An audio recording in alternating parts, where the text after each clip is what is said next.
Hi students, welcome back to second PUC business study class. Science. In previous video lecture, we learned about first kind of organization, that is formal organization, its meaning, features, merits and limitations. Now in this class, I will discuss about the second kind of organization, that is informal organization. ಆತ್ಮೀಯ ವಿದ್ಯಾರ್ಥಿಗಳೇ, previous video ಕ್ಲಾಸಲ್ಲಿ ಸಂಘಟನೆಯ ವಿಧಗಳು, ಅದರಲ್ಲಿ ಔಪಚಾರಿಕ ಸಂಘಟನೆಯ ಅರ್ಥ, ಲಕ್ಷಣಗಳು, ಅನುಕೂಲತೆ ಮತ್ತು ಅನಾನುಕೂಲತೆಗಳ ಕುರಿತಾಗಿ ಅಧ್ಯಯನವನ್ನ ಮಾಡಿದ್ವಿ. ಇಂದಿನ ಈ ತರಗತಿಯಲ್ಲಿ ಸಂಘಟನೆಯ ವಿಧಗಳಲ್ಲಿ ಬರ್ತಕ್ಕಂಥ ಎರಡನೇ ವಿಧ ಅನೌಪಚಾರಿಕ ಸಂಘಟನೆಯ ಅರ್ಥ ಮತ್ತು ಲಕ್ಷಣಗಳ ಕುರಿತಾಗಿ ಅಧ್ಯಯನವನ್ನ ಮಾಡೋಣ. So here, informal organization is an organization which is not created by the management, which is established by the workers or between the employees based on their common interest. But formal organization is created by the management for achieving organizational goals. But informal organization is not created by the management. Then who is going to create this organization? It is established by the workers or between the employees. On what basis it is to be formed? On the basis of their personal interest. That is called informal organization. ಅನೌಪಚಾರಿಕ ಸಂಘಟನೆ ಅಂತಂದ್ರೆ ವೈಯಕ್ತಿಕ ಹಿತಾಸಕ್ತಿಗಳ ಆಧಾರದ ಮೇಲೆ ನೌಕರರ ನಡುವೆ ರಚಿತವಾದಂತಹ ಸಂಘಟನೆಯನ್ನ ಅನೌಪಚಾರಿಕ ಸಂಘಟನೆ ಅಂತೇಳಿ ಕರೆಯಲಾಗುತ್ತೆ. ಇಲ್ಲಿ ನಿರ್ವಹಣೆಯ ಒಂದು ರಚನೆಯ ಅವಶ್ಯಕತೆ ಇರುವುದಿಲ್ಲ, ನಿರ್ವಹಣೆಯಿಂದ ರಚಿತವಾಗಿರುವುದಿಲ್ಲ. ಯಾರಿಂದ ರಚನೆ ಆಗಿರುತ್ತೆ? ನೌಕರರಿಂದ ರಚನೆ ಆಗಿರುತ್ತೆ. ಯಾವುದಕ್ಕೋಸ್ಕರ? ನೌಕರರು ತಮ್ಮ ಸಾಮಾನ್ಯ ಹಿತಾಸಕ್ತಿಯ ಆಧಾರದ ಮೇಲೆ ರಚಿಸಿಕೊಂಡಂತಹ ಸಂಘಟನೆ ಯಾವುದು? ಅನೌಪಚಾರಿಕ ಸಂಘಟನೆ ಆಗಿರುತ್ತೆ. ಬಟ್ ಔಪಚಾರಿಕ ಸಂಘಟನೆಯಾದರೆ ಸಂಸ್ಥೆಯ ನಿರ್ವಹಣಾ ಮಂಡಳಿಯಿಂದ ರಚಿತವಾಗಿರುತ್ತದೆ. ಅಲ್ಲಿ ಕೆಲಸವನ್ನು ನಿರ್ವಹಿಸುವ ಉದ್ದೇಶ ಹೊಂದಿರುತ್ತೆ. ಬಟ್ ಅನೌಪಚಾರಿಕ ಸಂಘಟನೆಯಲ್ಲಿ ನೌಕರರ ಸಾಮಾನ್ಯ ಹಿತಾಸಕ್ತಿಯನ್ನ ಕಾಯ್ದುಕೊಳ್ಳುವ ಉದ್ದೇಶವನ್ನ ಹೊಂದಿರುತ್ತದೆ. ಇದು ಅನೌಪಚಾರಿಕ ಸಂಘಟನೆಯ ಅರ್ಥ. Then let us discuss what are the features of informal organization. ಅನೌಪಚಾರಿಕ ಸಂಘಟನೆಯ ಲಕ್ಷಣಗಳು ಯಾವುವು ಅನ್ನೋದನ್ನ ನೋಡೋಣ. There are mainly 5 features that we can observe with the help of informal organization. ಅನೌಪಚಾರಿಕ ಸಂಘಟನೆಯಲ್ಲಿ ಪ್ರಮುಖವಾಗಿ 5 ಲಕ್ಷಣಗಳನ್ನು ನಾವು ಗಮನಿಸಬಹುದಾಗಿದೆ. Let's see which are those. One is, it is created automatically without the effort of manager.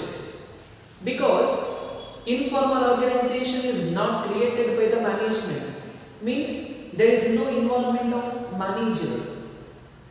Therefore, it is created automatically between the employee themselves. That is one character. ಮೊದಲನೇದಾಗಿ ಅನೌಪಚಾರಿಕ ಸಂಘಟನೆಯ ರಚನೆಯು ಸ್ವಯಂ ಚಾಲಿತವಾಗಿ ರಚನೆ ಆಗಿರುತ್ತೆ.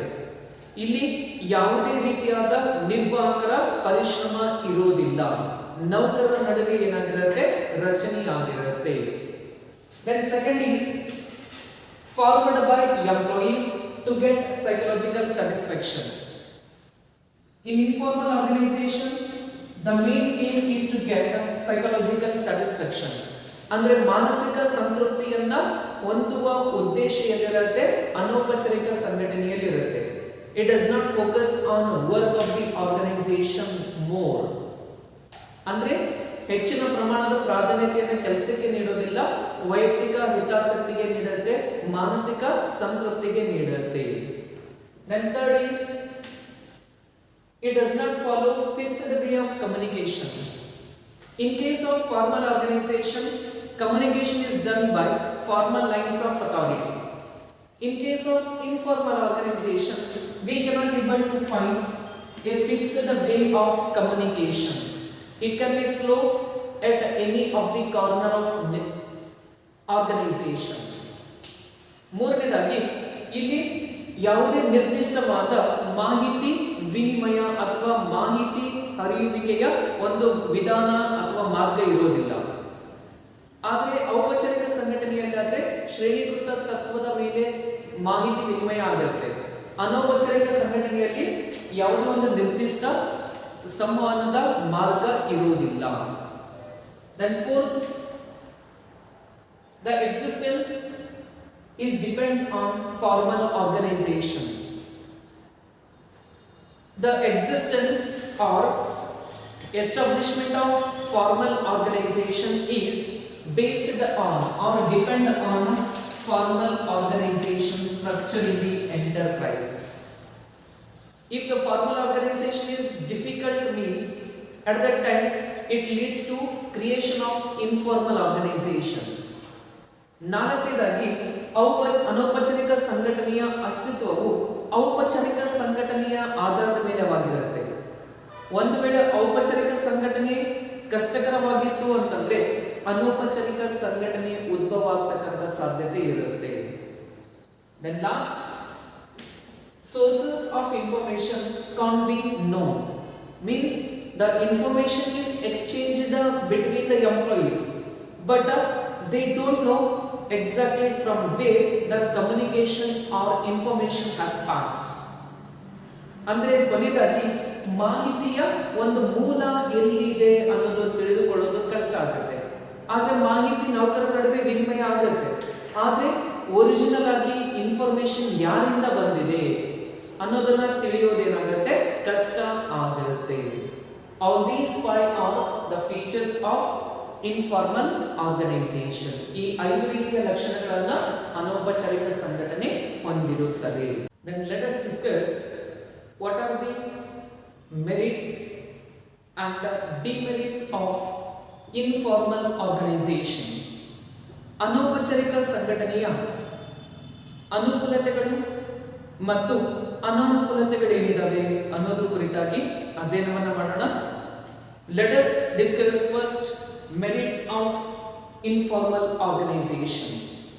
ಅನೌಪಚಾರಿಕ ಸಂಘಟನೆಯ ಅನುಕೂಲತೆಗಳು ಯಾವುವು ಅನ್ನೋದನ್ನ ನೋಡೋಣ. So the first is fast communication because it does not follow any prescribed way of communication.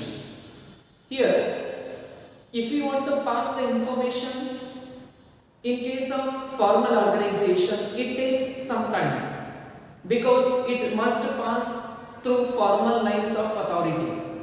But in case of informal organization, the communication or exchange of information will become speed because it does not follow any prescribed way.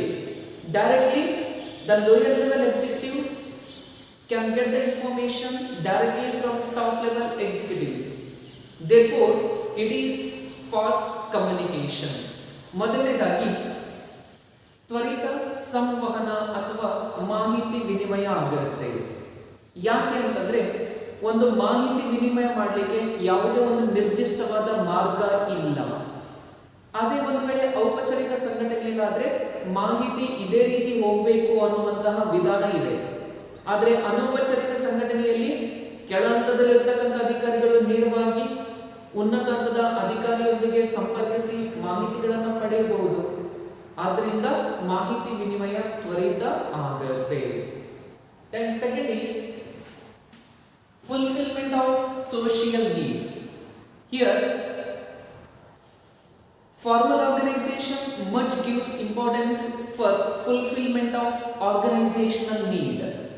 But in case of informal organization, with the help of informal organization, social needs like friendship, belongingness, personal relationship, so those kind of benefits can be get through informal organization.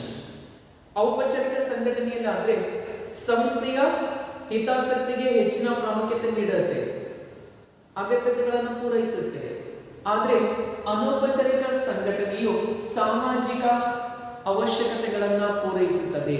ಅಂದರೆ ಸ್ನೇಹ ಆಗಿರ್ಬೋದು ಅಥವಾ ಪರಸ್ಪರ ಉತ್ತಮ ಸಂಬಂಧಗಳಾಗಿರ್ಬೋದು, ಈ ಎಲ್ಲ ರೀತಿಯ ಅಗತ್ಯತೆಗಳನ್ನು ಪೂರೈಸುತ್ತೆ ಯಾವುದು ಅನೌಪಚಾರಿಕ ಸಂಘಟನೆ.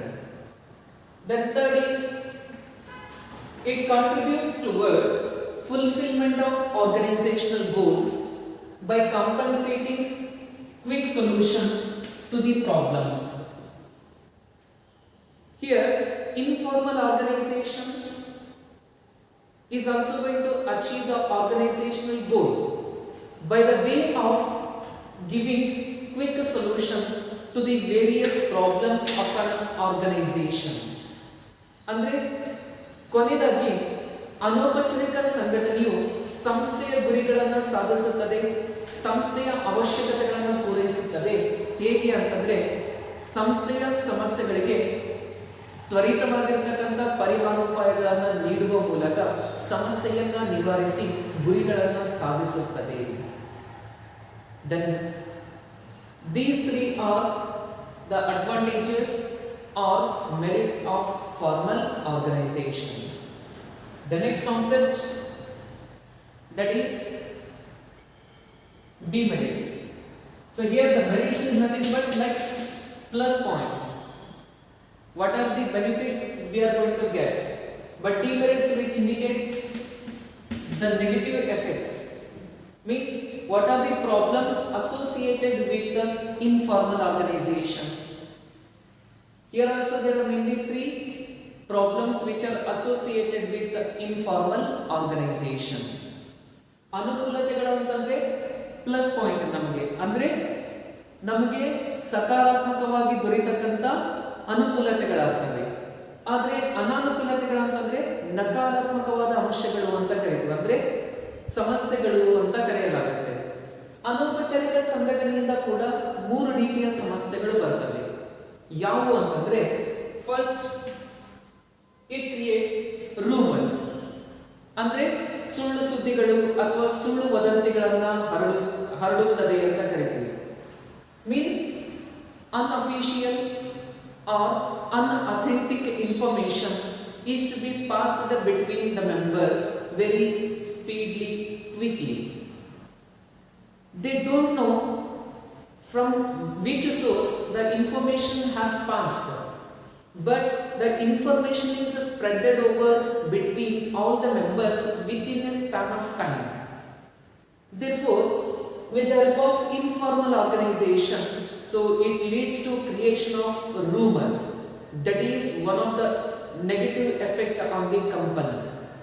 ಮೊದಲನೇದಾಗಿ ಸುಳ್ಳು ವದಂತಿಗಳನ್ನು ಹರಡಿಸುತ್ತದೆ.